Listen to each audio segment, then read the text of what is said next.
Your Amazon account just got suspended for being linked to another account and you have no idea why. Maybe you didn't do anything wrong and you're completely sure there's no other account connected to you. Or maybe you do have more than one account and you thought that was fine.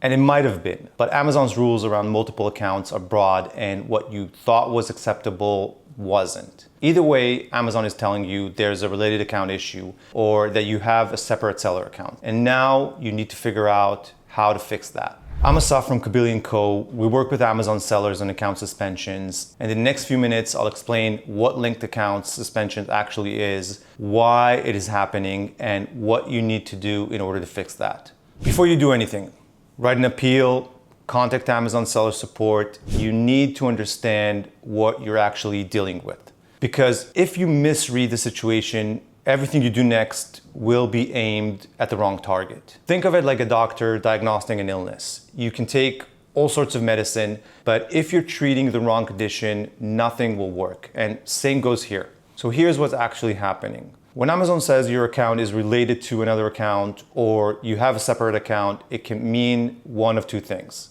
The first is that Amazon detects there's a technical connection between your account and another seller. Someone you may never met, someone you never spoken to, or even had an idea even existed. A shared Wi-Fi network, a shared device, a shared address, any data point that is common to both accounts. Or you once owned an account or had access to an account but no longer do. The connection exists in Amazon's data, but in real life, there's no current relationship between your account and the other one. The second is that you actually own or have access to more than one seller account, and Amazon is flagging that as a violation.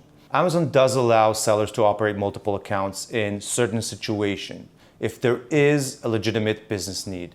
Legitimate reasons include owning multiple brands with separate business operation, manufacture products for two distinct companies, or being a part of an Amazon program that requires separate accounts. But even if you do have legitimate business needs, if one of these accounts violates policy and gets deactivated, it can affect your selling ability across all associated accounts. And if you open a second account without a legitimate business reasons or without keeping the accounts properly separated, Amazon treats that as a policy violation under Section 3 of their Business Solution Agreement. The bottom line, your strategy depends entirely on what actually triggers Amazon's decision. If you get the cause wrong, your appeal would likely fail. Now that you understand what linked account suspension is, you need to know how those connections form. Because this isn't intuitive and many sellers don't really understand how these connections are formed. Amazon's linking system runs on data points, signals that the system collects every time someone accesses a seller account. Some of the most common examples are things like shared devices. Amazon tracks the device used to access accounts. If two seller accounts were ever accessed from the same computer, phone, or tablet, that can create a link. Shared content and financial information. If the same phone number, email, bank account, or credit card appealed on multiple accounts, Amazon may treat it as linked. Shared physical address using warehouse, fulfillment centers, or business addresses that another suspended seller also uses can trigger a connection. And third parties, which is something that is widely overlooked. If you worked with a virtual assistant, prep center, agency, or any external services that also works with a suspended seller, your account can be linked to theirs without you even knowing. Let me give you a quick story. We had a client come to us with a clean account. Years of selling, not a single violation on record. One day, he decides to work from a coffee shop. Grabs a coffee, opens his laptop, logs into Seller Central, nothing unusual. In the same coffee shop, there was another Amazon seller, someone he had never met, never spoken to, and that seller had a suspended account. Because they were in the same coffee shop, they used the same Wi-Fi, which means the same IP address, Amazon systems flagged them as related, as linked. That's it. That's the whole connection. Cup of coffee in a shared network, and just like that, his account, his business was gone. He didn't know that person even existed, but in Amazon data, they were linked. That's the lesson here. Being innocent is not enough. It's about proving it. Now, most sellers obviously panic when they see a linked account suspension. They fire off a quick message to Amazon, beg for their account back, and wonder why that doesn't work. Amazon's review teams see thousands and thousands of these appeals. So emotions doesn't work, evidence does. If you do operate the other account or are in contact with people that do, the easiest solution may be to reinstate that account, which should lead to reinstatement of your account as well. However, that account will remain related in Amazon systems, meaning that any future issue can cause the same problem. So removing any links or correctly closing the other account if it is not needed is strongly recommended. If that is not possible, you will need to appeal Amazon's decision. Now, writing a strong plan of action for Amazon is a topic that deserves its own dedicated video. And we have one. If you want a step-by-step how to write a POA that gets results, I will leave the link below. Now, before you write a single word, figure out the actual connections. Go to every device that has ever accessed your account, every network, every service provider, every address. If you own multiple accounts, examine whether they are truly separate in the way Amazon requires. This step is so important and so easy to get wrong that we have a dedicated team member whose entire focus is identifying the source of these connections. If you misidentify the link, your appeal will fail no matter how well it's written. Once you know what you're dealing with, your appeal needs to cover three things.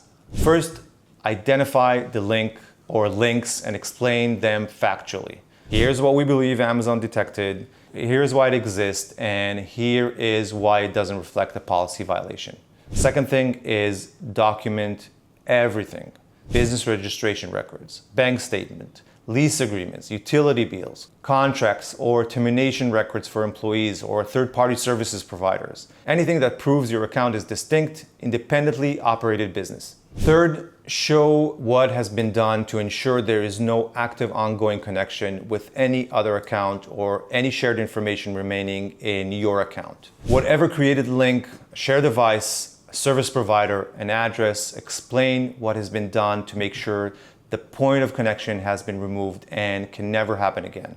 This could be a before and after screenshots of a now deleted address in the account, a termination letter for a previous employee or third party who was connected to the other account, or a sales deed, purchase agreement, or business transfer agreement showing that the previous owners are no longer involved in the business. In cases where the link tracks back to a former partner or a third party, a sworn statement can make a real difference. A formal, legally sound declaration that established the separation between your account and the linked account is something Amazon takes very seriously. And one very, very important thing, do not open a new account while this is happening. I know it sounds tempting, but think about it for a second. Your account just got suspended for being linked to another account. The last thing you want to do is create another linked account.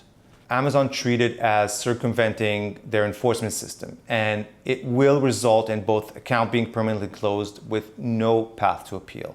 Getting reinstated is a win, but if you don't change how you operate, you're just resetting the clock on the same problem. Think of your Amazon account like a physical store on the most valuable commercial street in the world. You wouldn't leave the front door unlocked. You wouldn't let strangers use your cash register.